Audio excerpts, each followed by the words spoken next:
আমার জামাই আমি যতই রোমান্টিক বানাইতে চাই না কেন, আমার জামাই জীবনেই রোমান্টিক হতে চায় না। যাই হোক, আসসালামু আলাইকুম সবাইকে। সবাই কেমন আছেন? আশা করি সবাই ভালো আছেন। নিত্যদিনের মতো আবার চলে আসলাম নতুন একটা ভিডিও নিয়ে। সবাই কেমন আছেন অবশ্যই কমেন্ট করে জানাবেন। আর এই তো আজকে আমি আমার জামাইয়ের সাথে একটু ঘুরতে গিয়েছিলাম, যেহেতু এটা ছিল ঈদের পরের দিনের ব্লগ। যেহেতু ঢাকা শহরে তেমন কোনো মানুষ রাস্তাঘাটে বের হয়নি, সবাই বাড়িতে চলে গেছে, আর বেশিরভাগই মানুষ ঈদের পরের দিন গেছে। যাই হোক, আমি আমার জামাইকে নিয়ে ফার্স্টে একটু রিক্সায় ঘুরলাম। ঘোরার পরে এখানে চলে আসলাম 14 নম্বর পার্কে। এখানে অনেক দিন ধরে আসা হয় না জামাইয়ের সাথে। জামাই যেহেতু এখন জব করে, জামাই এখন বিজি মানুষ হয়ে গেছে, আমাকে মোটেই সময় দেয় না। বা আগে ঠিকই প্রতিদিন বলতো চলো বাইরে আসি, বাইরে যাই, ঘুরতে যাই, এইখানে যাই সেইখানে যাই, কিন্তু এখন একদমই বলে না। যাই হোক, আর কী করবার, এখানে আমার জামাই আমার জন্য 7 নম্বর গেছিলো, আর আমি এখানে বসে বসে একা একা ভিডিও করতেছিলাম।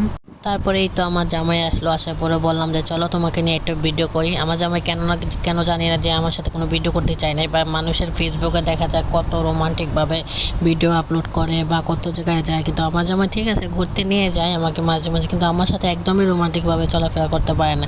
যাক, এই যে দেখতে পাচ্ছেন এখানে বলতেছিলাম যে এখানে হাত ধরে একটু ঘোরো, আমি একটা ভিডিও নেই, সে একটু ঘুরেই হাতটা ছিঁড়ে দিছে। তাই আমার জামাই তারপরে এই তো 7 আপ নিয়ে আসলো আর চিপস নিয়ে আসলো। আমরা পার্কে বসে বসে খেলাম। খাওয়ার পরে আমরা চলে গেলাম একটা রেস্টুরেন্টে, এটা হলো জমজম টাওয়ার উত্তরাতে। সেখানে চলে গেলাম। জামাই অনেকদিন পরে বলতেছে যে চলো আজকে কোথাও খেয়ে আসি, যেহেতু ঈদের পরের দিন আর এটা তোমার ঈদের ট্রিট। আমি বললাম ঠিক আছে, এই চান্সটা তো মিস করা যায় না, কি বলেন সবাই? তারপরে আমরা খাবার অর্ডার দিয়ে আমরা এখানে সুন্দর সুন্দর ভিডিও নিতেছিলাম, যদিও জামাইকে সব বলে বলে শিখিয়ে দিতেছিলাম। তারপরে আমাদের খাবারগুলো চলে আসলো। আমি এখানে একটা পিৎজা অর্ডার দিয়েছিলাম আর উনি এখানে নান আর চিকেন অর্ডার দিছে। যাই হোক, আমাদের দুইজনের খাবার আলাদা, দুইজনের মানে পছন্দের সব কিছুই আলাদা মোটামুটি। তারপরে আর কি তো আমরা খাবারগুলো খাইলাম। খাওয়ার পরে জামাইকে বললাম যে আর একটু দাঁড়াই, আর একটু রেস্ট নেই, যেহেতু খাইছি। সে বলে না না, আর কেন দাঁড়াবা, খাওয়া শেষ, চলো এখন চলে যাই, বাসায় চলে যাই।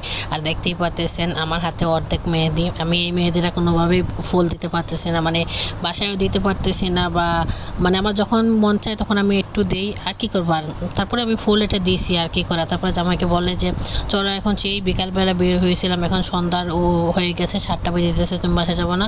চলো চলো, পরে আর কী করবো। জামাইকে নিয়ে একটু দেখতেই পাচ্তেছেন যে আপনারা, আমি একা একাই বেশি বেশি ভিডিও করতে দিয়েছি, আমার ভিডিওতে আসতেই চাইতেছে না।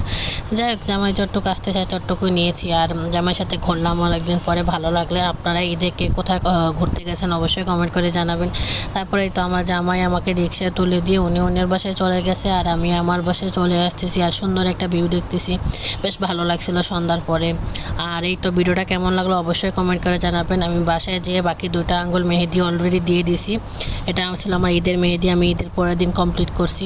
আমার যখন মন চায় তখন একটি দিই। যাই হোক, সবাই ভালো থাকেন, সুস্থ থাকেন। নেক্সট ভিডিওতে আবার সবার সাথে কথা হবে। আল্লাহ হাফেজ সবাইকে।